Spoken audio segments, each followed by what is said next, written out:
아빠, 또 그 금고 여셨어요? 딸 서연이 새벽에 일어난 아버지를 발견했습니다. 연준의 손에는 낡은 사진 한 장이 들려 있었어요. 어린 여자아이가 노란 미끄럼틀 앞에서 웃고 있는 사진이었죠. 서연아, 내 고모 미경이가 올해 45이 됐을 텐데. 그로부터 일주일 후 회사 기념식에서 갑자기 쓰러진 아내를 살린 응급실 의사를 보는 순간 연주는 충격에 빠졌습니다. 40년 전 잃어버린 여동생의 모든 특징을 가진 여자였으니까요. 도대체 어떻게 된 일일까요? 40년간 찾아 헤맨 여동생이 아내를 살리는 의사로 나타나다니. 그 전에 잠깐 이 영상이 마음에 드셨다면 구독과 좋아요 부탁드리며 지금 어디에서 시청하고 계신지 댓글로 남겨주세요. 여러분의 이야기도 듣고 싶습니다. 그럼 지금부터 시작되는 이야기 속으로 함께 들어가 볼까요? 새벽 3시 정각, 연주는 또다시 그 악몽에서 깨어났습니다. 이마에 맺힌 식은땀을 손등으로 훔치며 거친 숨을 몰아쉬었죠. 꿈은 늘 똑같았습니다. 1985년 5월 25일 그날의 놀이터가 선명하게 되살아나는 꿈이었어요. 어린 미경이가 노란 미끄럼틀 위에서 환하게 웃다가 갑자기 안개 속으로 사라지는 장면. 아무리 소리쳐도 아무리 뛰어가도 닿지 않는 작은 손. 연주는 침대 옆 탁자에 냉수 한 잔을 떨리는 손으로 집어들었습니다. 옆에서 고르게 숨쉬는 아내를 깨우지 않으려 조심스럽게 일어났어요. 발끝으로 살며시 걸어 서재로 향했습니다. 서재 벽에 걸린 가족 사진이 희미한 달빛에 비쳤습니다. 연준과 아내, 그리고 딸 서연. 겉보기엔 완벽한 가족이었지만 연준의 가슴 한구석엔 늘 채워지지 않는 빈자리가 있었죠. 금고 다이얼을 돌리는 손끝이 미세하게 떨렸습니다. 미경이를 잃은 그날의 날짜.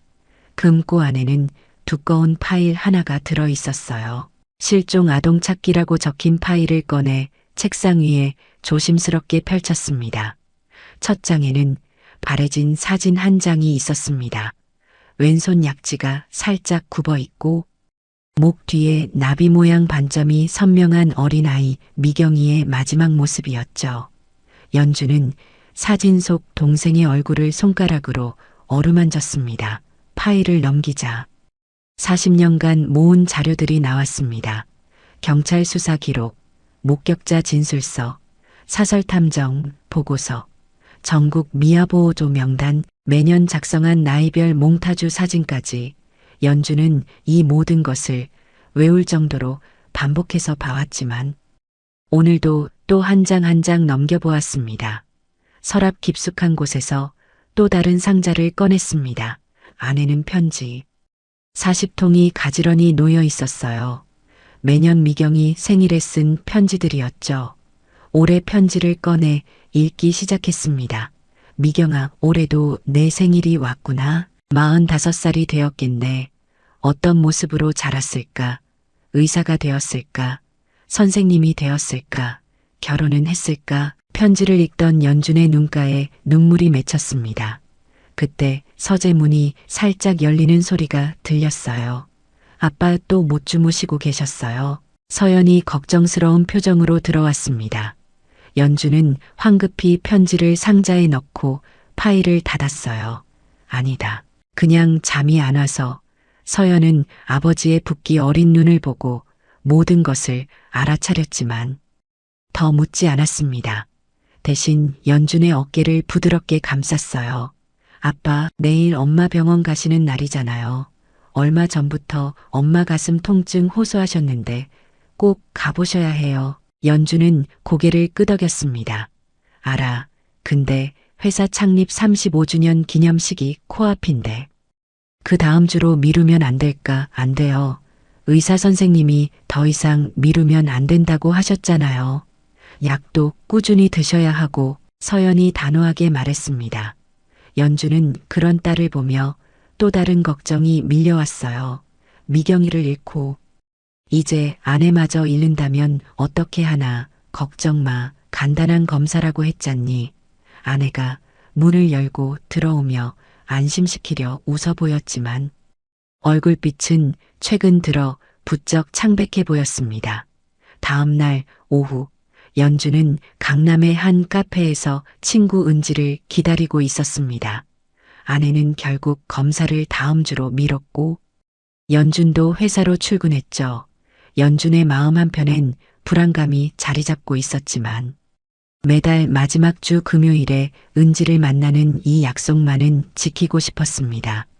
카페 문이 열리고 은지가 들어왔습니다. 검은색 정장에 서류 가방을 든 모습이 여전히 프로페셔널해 보였어요. 하지만 연준을 보자마자 얼굴에 따뜻한 미소가 번졌습니다. 연준아, 안색이 안 좋네. 또 그 꿈꿨지. 은지는 연준의 손을 꼭 잡으며 자리에 앉았습니다. 40년 전부터 연준의 고통을 함께 나눠온 유일한 친구였죠. 어제도 껐어. 점점 더 선명해지는 것 같아. 연준이 커피잔을 만지작거리며 말했습니다. 은지는 가방에서 태블릿을 꺼냈어요. 이것 봐. 새로 나온 인공지능 프로그램이야. 어린 시절 사진으로 현재 모습을 예측하는 거래. 화면에는 미경이의 어린 사진을 입력한 결과가 떠올랐습니다. 45살이 된 미경이의 예상 모습, 연준의 숨이 멎는 듯 했어요. 오른쪽 눈가에 작은 점 살짝 굽은 약지까지 그대로 반영된 얼굴이 화면에 있었습니다. 이런 얼굴로 어디선가 살고 있겠지. 연준의 목소리가 떨렸습니다. 그때 카페 창밖으로 흰 가운을 입은 젊은 의사들이 무리지어 지나갔어요. 연준은 무의식적으로 그들을 하나하나 살펴보았습니다. 혹시나 하는 마음에 말이죠. 일주일이 지난 토요일 아침, 연준은 거울 앞에서 넥타이를 매고 있었습니다. 손이 미세하게 떨렸지만 오늘만큼은 완벽해 보여야 했죠. 창립 35주년 기념식. 500명의 하객이 모이는 성대한 행사였습니다. 여보, 약은 챙겼어요. 아내가 걱정스러운 표정으로 물었습니다. 연준은 주머니를 두드리며 고개를 끄덕였어요. 하지만 아내의 얼굴색이 평소보다 더 안 좋아 보였습니다. 당신은 괜찮아. 안색이 너무 안 좋은데 괜찮아. 오늘 중요한 날인데 빠질 수 없잖아. 아내가 억지로 미소를 지으며 말했습니다. 호텔 그랜드 볼룸은 화려한 꽃장식과 현수막으로 장식되어 있었습니다. 연준이 도착하자 직원들이 일제히 인사했어요. 아내와 서연도 예쁘게 차려입고 자리에 앉았습니다. 서연의 약혼자 우진도 와 있었지만 계속 휴대폰만 들여다보고 있었죠. 11시 정각 기념식이 시작되었습니다. 사회자의 멘트에 이어 연준이 단상에 올랐어요. 500명의 시선이 그에게 집중되었습니다. 안녕하십니까? 오늘로 우리 회사가 창립 35주년을 맞이했습니다. 이 자리에 계신 모든 분들께 연준이 인사를 하던 중이었습니다. 객석 앞쪽에 앉아있던 아내가 갑자기 가슴을 움켜쥐기 시작했어요. 서연이 깜짝 놀라 어머니를 부축했습니다. 엄마 괜찮으세요? 아내의 얼굴이 순식간에 창백해졌습니다. 숨을 제대로 쉬지 못하고 있었어요. 연준은 단상에서 그 광경을 목격했습니다. 마이크를 떨어뜨리며 단상 아래로 뛰어내렸죠. 여보, 정신 차려. 하지만 아내는 이미 의식을 잃고 쓰러지고 있었습니다. 구급차를 불러요. 빨리. 누군가 소리쳤습니다. 홀은 순식간에 아수라장이 되었어요. 의자가 쓰러지고 사람들이 우왕좌왕했습니다. 서연은 어머니 곁에서 울음을 터뜨렸죠. 엄마 정신 차려요. 엄마, 구급차가 도착하기까지 10분이 걸렸습니다.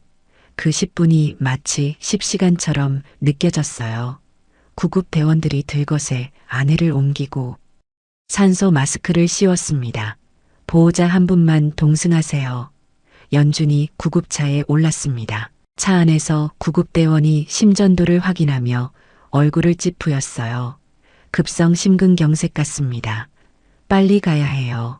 구급차는 사이렌을 울리며 도로를 질주했습니다. 연준은 아내의 차가운 손을 꼭 잡고 기도했어요. 제발 무사하기를. 미경이를 잃고 이제 아내마저 잃는다면 어떻게 살아가야 할지 병원 응급실에 도착하자 의료진이 달려왔습니다. 아내를 응급처치실로 옮기는 동안 연주는 복도에서 발을 동동 구를 수밖에 없었죠. 심장내과 의사. 어디 있어요? 간호사가 다급하게 전화를 걸었습니다. 오늘 학회 때문에 다 부재 중이라고요. 그럼 응급의학과라도 이미경 선생님. 지금 휴가 중이시잖아요. 다른 간호사가 말했습니다. 그래도 연락해봐요. 중환자, 의학 전문의 자격도 있으시니까. 연주는 그 대화를 들으며 더욱 불안해졌습니다. 그때 복도 끝에서 누군가 뛰어오는 발소리가 들렸어요. 흰 가운을 입은 여의사가 헐떡이며 달려왔습니다. 제가 이미경입니다. 환자 상태가 어떻습니까? 미경은 휴가 중이었지만 병원에 긴급 호출을 받고 급히 달려온 것이었습니다. 머리는 헝클어져 있었고 옷도 제대로 갖춰 입지 못한 모습이었어요. 연주는 미경을 보는 순간 이상한 느낌이 들었습니다. 무언가 낯익은 듯한 미경이 응급처치실로 들어가며 간호사들에게 지시했습니다. 심전도 다시 찍고 혈액 검사 결과 바로 가져오세요. 스텐트 시술 준비도 같이 진행합니다. 연주는 유리문 너머로 미경이 아내를 진찰하는 모습을 지켜봤습니다. 그때였습니다. 미경이 흰 가운을 벗으며 고개를 돌리는 순간 목 뒤에 선명한 나비 모양의 반점이 보였어요. 연준의 심장이 쿵 내려앉았습니다. 그리고 미경이 차트를 잡은 왼손, 약지가 살짝 굽어 있는 것이 명확하게 보였죠. 연준은 벽에 기대 몸을 지탱했습니다.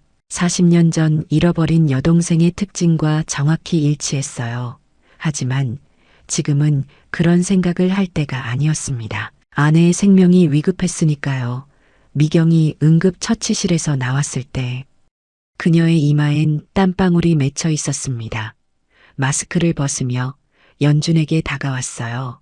가까이서 보니 미경의 눈동자 색깔까지 어린 시절 동생과 비슷해 보였습니다. 짙은 갈색에 살짝 녹색빛이 도는 독특한 색이었죠. 보호자분이신가요? 환자분 상태를 설명드리겠습니다. 미경의 목소리는 차분했지만 말끝이 살짝 올라가는 억양이 있었습니다. 연주는 그 억양마저 낯익게 느껴졌어요. 자신도 그런 말투를 가지고 있었으니까요. 급성 심근경색이 맞습니다. 다행히 골든 타임 안에 도착하셨고 지금 응급 스텐트 시술을 준비하고 있어요. 중환자실로 옮기면서 진행할 예정입니다. 연주는 미경의 설명을 들으면서도 계속 그녀의 얼굴을 살펴봤습니다. 코끝에 있는 작은 점 왼쪽 눈썹 끝이 살짝 올라간 모양까지 모든 게 미경이를 닮아 있었어요. 어머니 괜찮으세요? 미경이 멍하니 자신을 바라보는 연준을 보며 걱정스럽게 물었습니다. 연준은 화들짝 놀라며 정신을 차렸어요. 아, 네, 죄송합니다. 너무 놀라서 그때 서연이 급히 달려왔습니다. 아빠, 엄마는요? 엄마 괜찮으세요? 서연이 울면서 물었고 뒤따라온 우진은 여전히 무표정한 얼굴로 휴대폰을 들여다보고 있었죠. 미경이 차분하게 설명했습니다. 지금 시술 준비 중입니다. 제가 직접 들어가서 처치할 테니 걱정하지 마세요. 그리고 미경이 연준을 다시 바라봤어요. 혹시 환자분 과거 병력이나 가족력 아시는 게 있나요? 연준은 떨리는 목소리로 대답했습니다. 10년 전에 간호사로 일하셨어요. 그때 과로로 쓰러진 적이 있는데 미경이 고개를 끄덕이며 차트에 기록했습니다. 그녀가 펜을 쥔 모습을 보던 연준은 또 한 번 놀랐어요. 긴장하면 귀를 만지작거리는 버릇까지 어린 시절 미경이와 똑같았으니까요. 시술은 2시간 정도 걸릴 예정입니다. 중환자실 앞 대기실에서 기다려주세요. 미경이 환자를 이송하며 말했습니다. 연주는 그녀가 사라지는 복도를 멍하니 바라봤어요. 대기실로 향하던 연주는 즉시 은지에게 전화를 걸었습니다. 은지야, 큰일이야. 지금 아내를 살리는 의사가 미경이를 너무 닮았어. 나비 반점도 있고 약지도 굽어 있고 귀 만지는 버릇까지 은지의 목소리가 긴장되어 들렸습니다. 연준아 침착해. 지금 당장 갈게. 일단 확실한 증거가 필요해. 대기실에는 무거운 침묵이 내려앉았습니다. 벽에 걸린 시계가 째깍거리는 소리만이 들렸어요. 서연은 아버지 옆에 앉아 손을 꼭 잡았습니다. 아빠, 괜찮으세요? 아까부터 계속 이상하신 것 같은데. 연주는 딸을 바라봤습니다. 어떻게 설명해야 할지 막막했어요.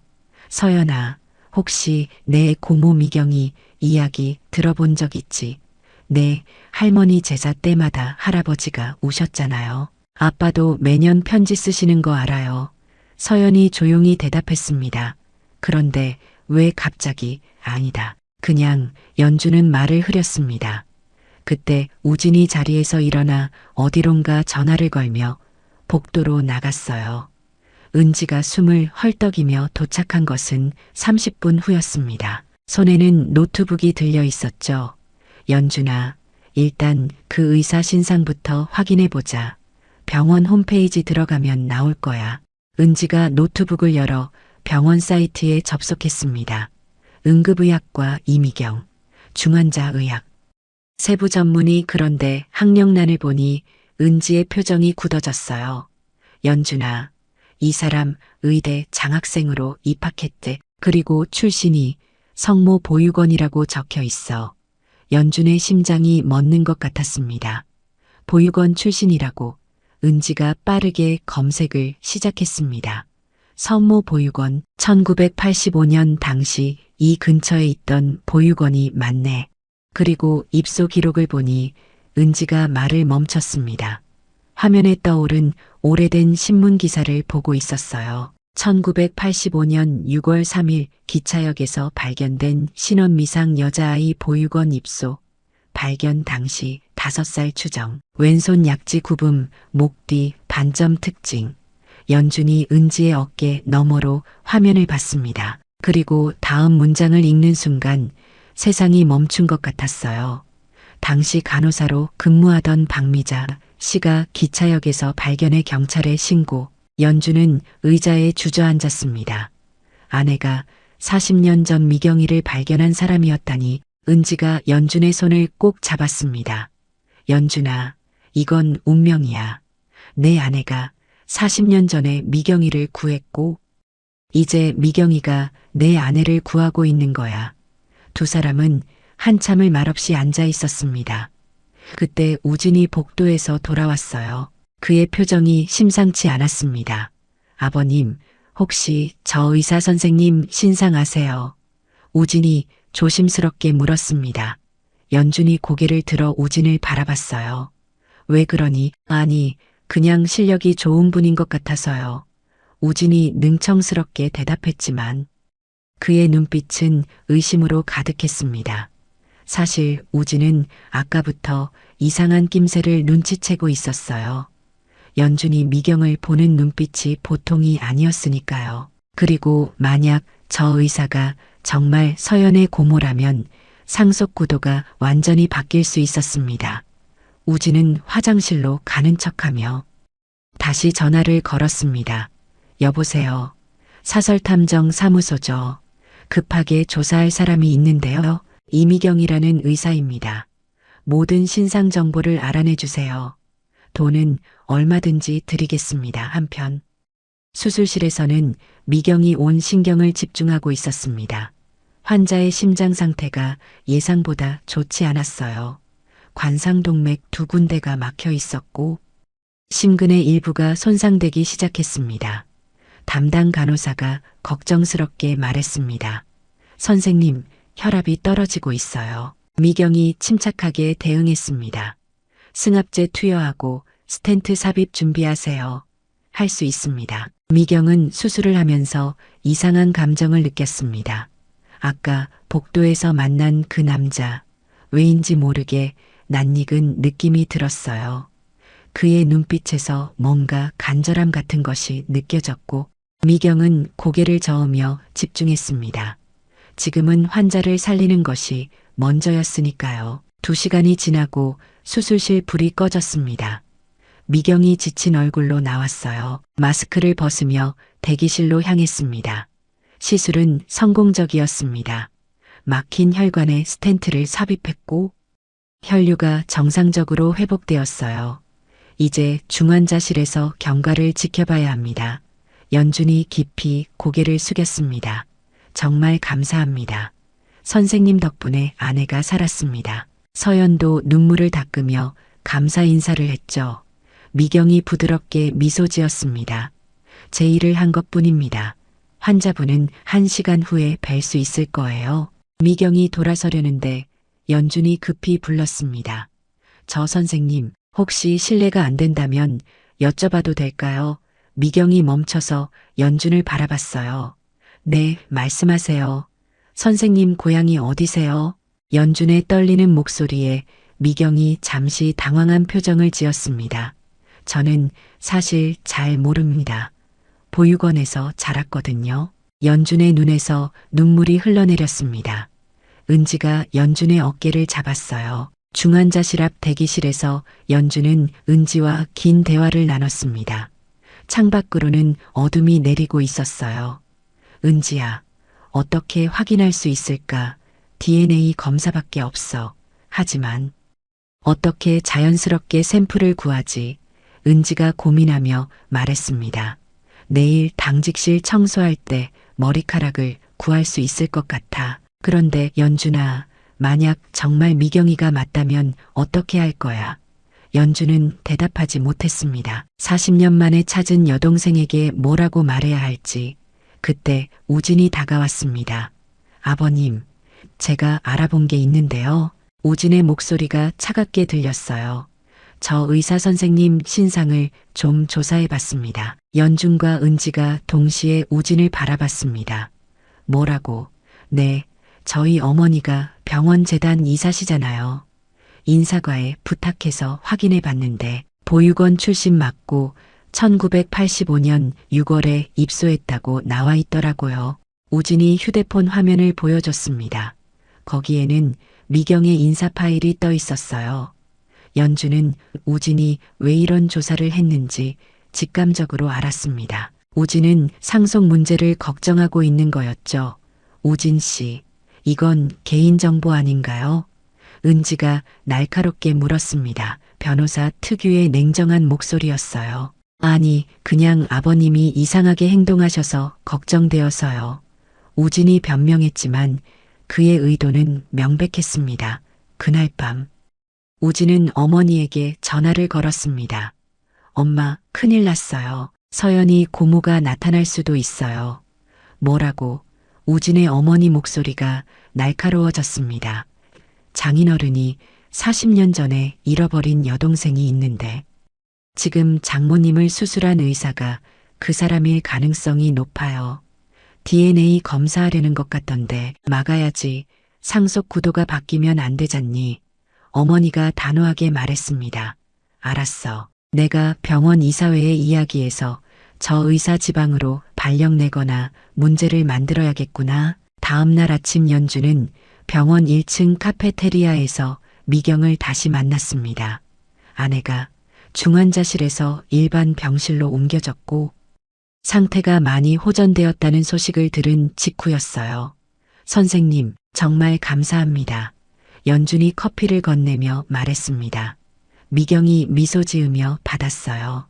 환자분 상태 좋아지셔서 다행입니다. 며칠만 안정을 취하시면 퇴원하실 수 있을 거예요.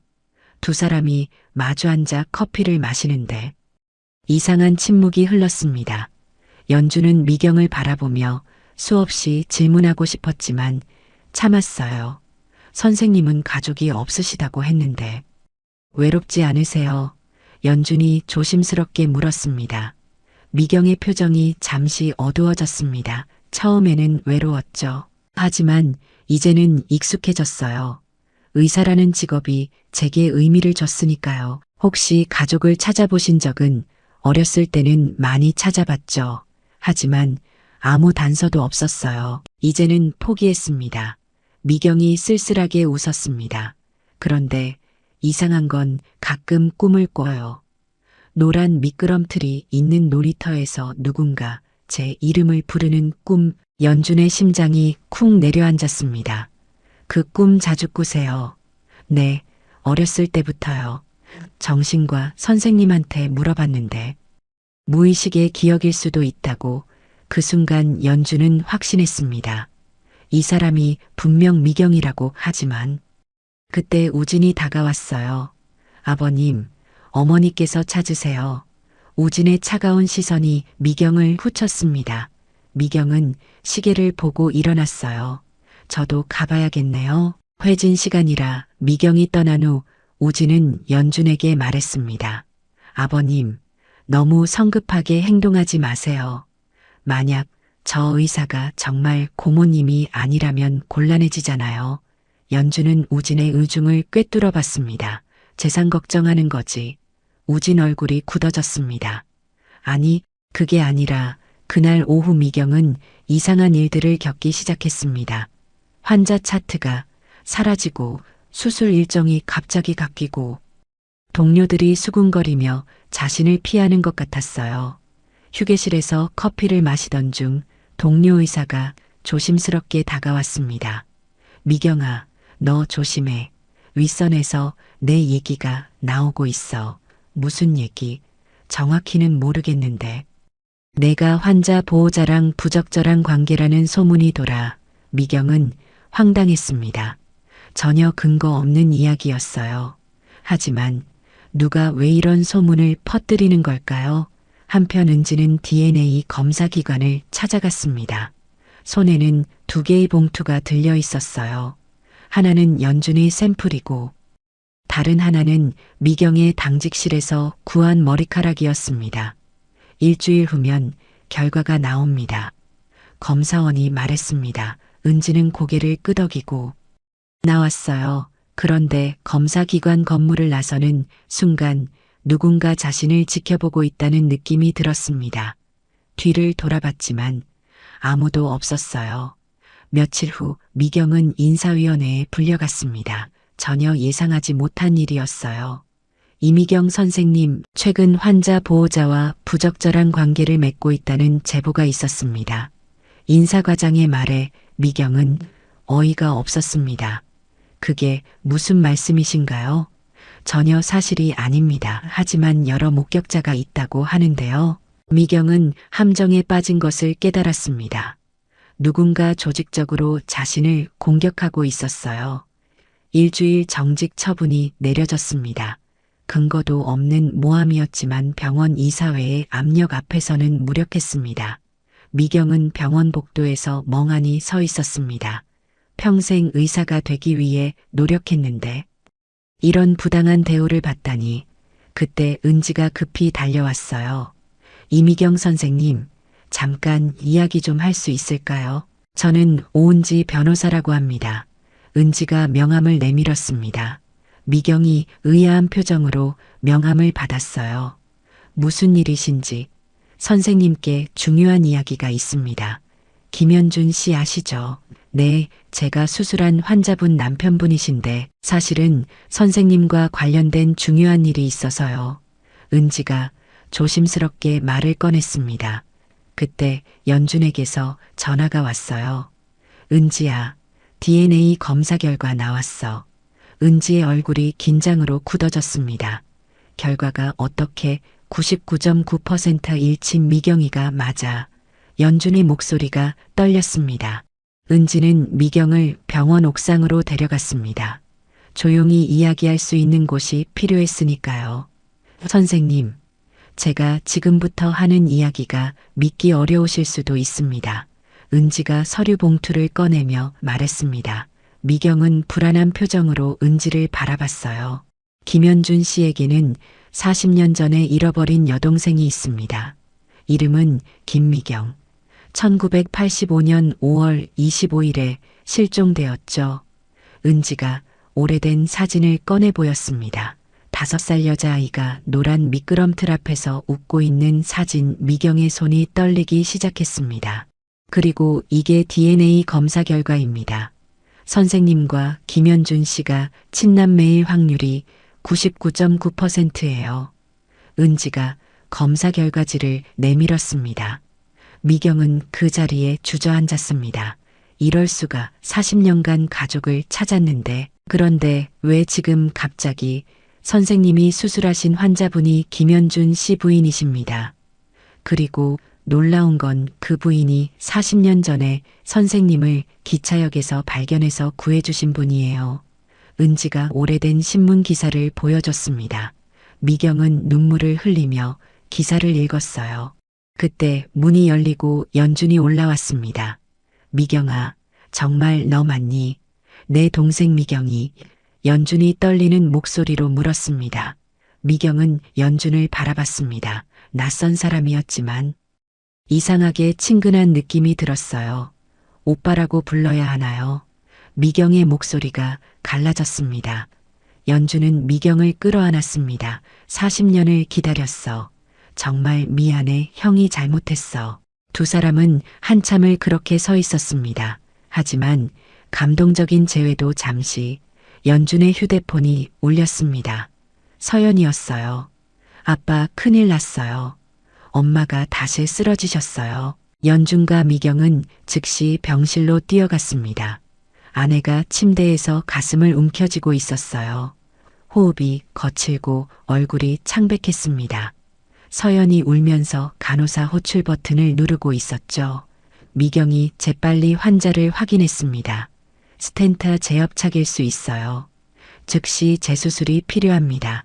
하지만 지금 심장내과 의사들이 모두 학회에 가 있고 저는 정직 처분 중이라 미경의 목소리가 떨렸습니다. 그때 우진이 나타났습니다.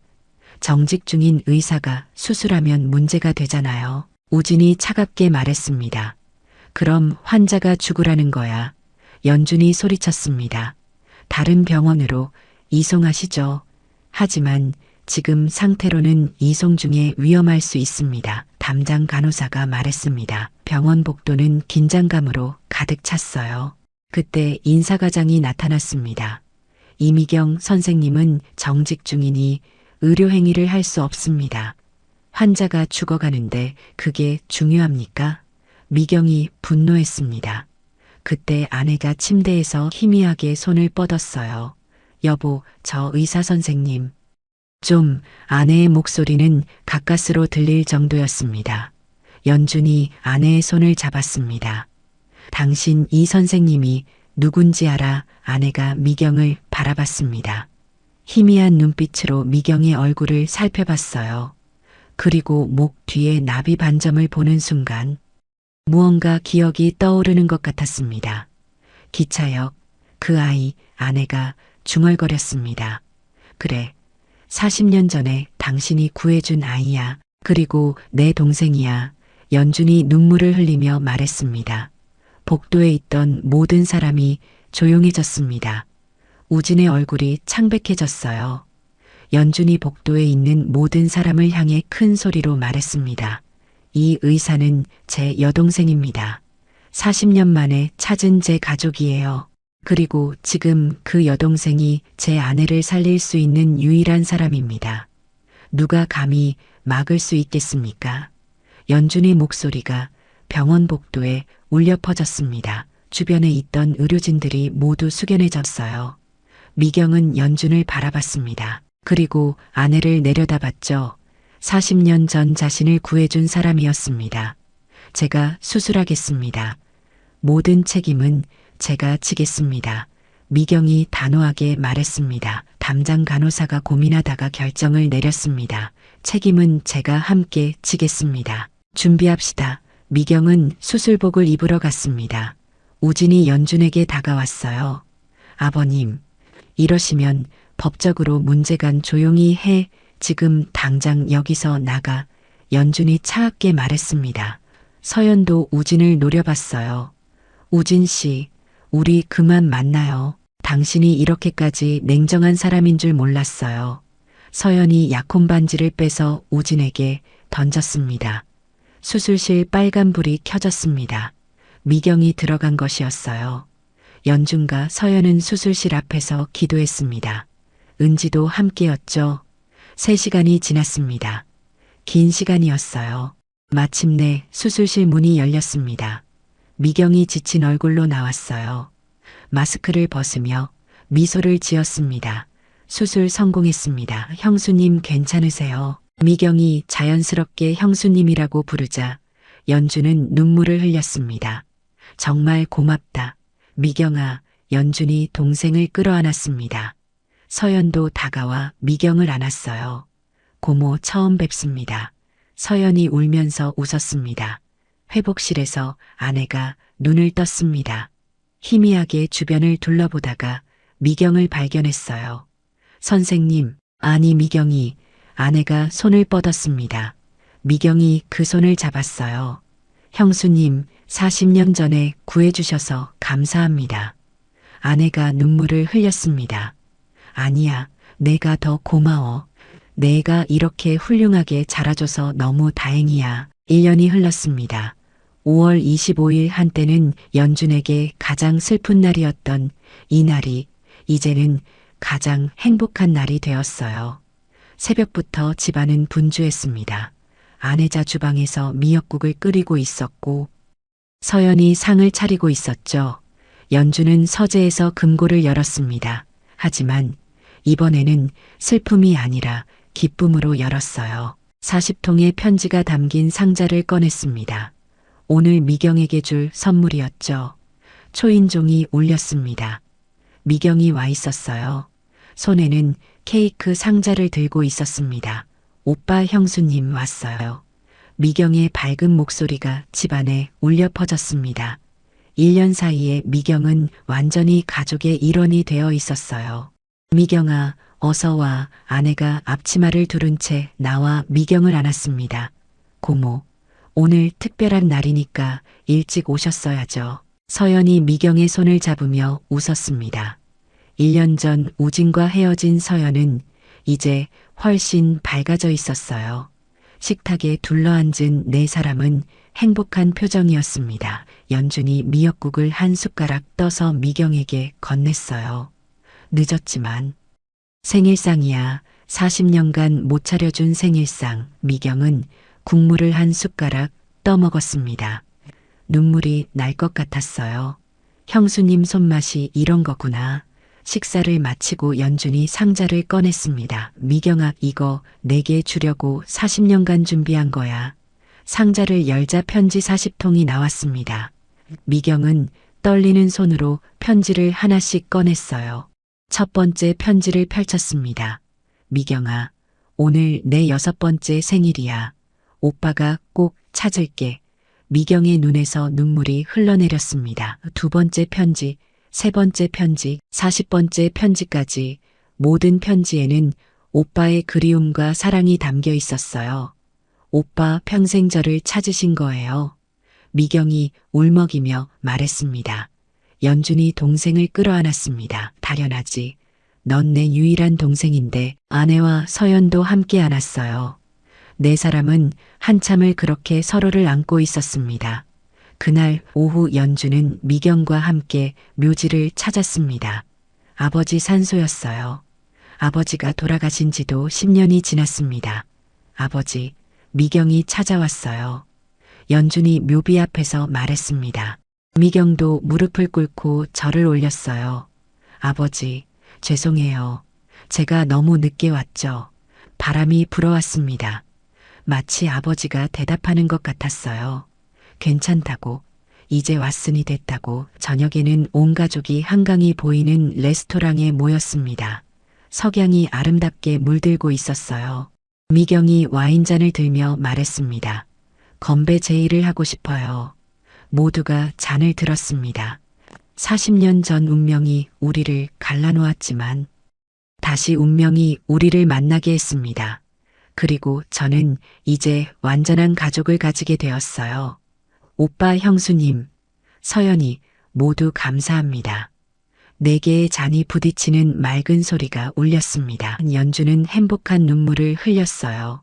아내가 남편의 손을 꼭 잡았고 서연이 고모를 안아주었습니다. 식사를 마치고 나오는 길 서연이 카메라를 꺼냈습니다. 가족사진 찍어요. 네 사람이 한강을 배경으로 섰습니다.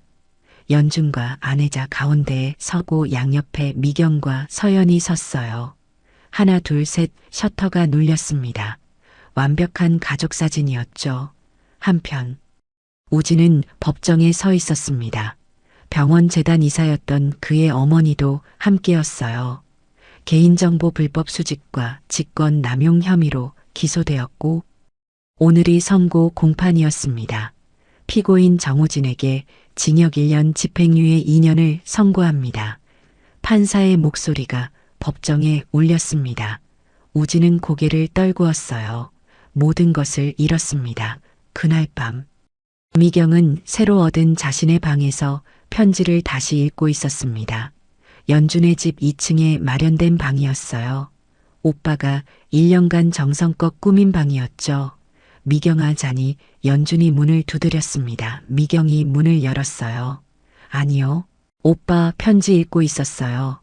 연준이 방으로 들어왔습니다. 침대맡에 앉으며 말했어요. 미경아, 40년 동안 너무 외로웠지. 미경이 고개를 끄덕였습니다. 하지만 이제는 괜찮아요. 오빠가 있고 형수님이 있고 서연이가 있으니까.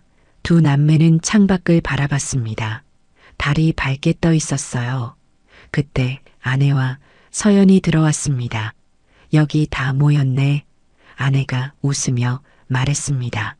네 사람은 함께 창가에 섰습니다. 밤하늘에는 별이 반짝였어요. 40년의 긴 여정이 끝나고 새로운 삶이 시작된 것이었습니다. 운명은 때로 잔혹하지만 결국은 제자리를 찾아준다는 것을 그들은 알게 되었습니다. 연준은 서재의 금고를 다시 열었습니다. 오래된 실종 파일을 꺼냈어요. 이제는 더 이상 필요 없는 것들이었죠. 대신 그 자리에 오늘 찍은 가족 사진을 넣었습니다. 이제 정말 끝이구나. 연준이 혼잣말처럼 중얼거렸습니다.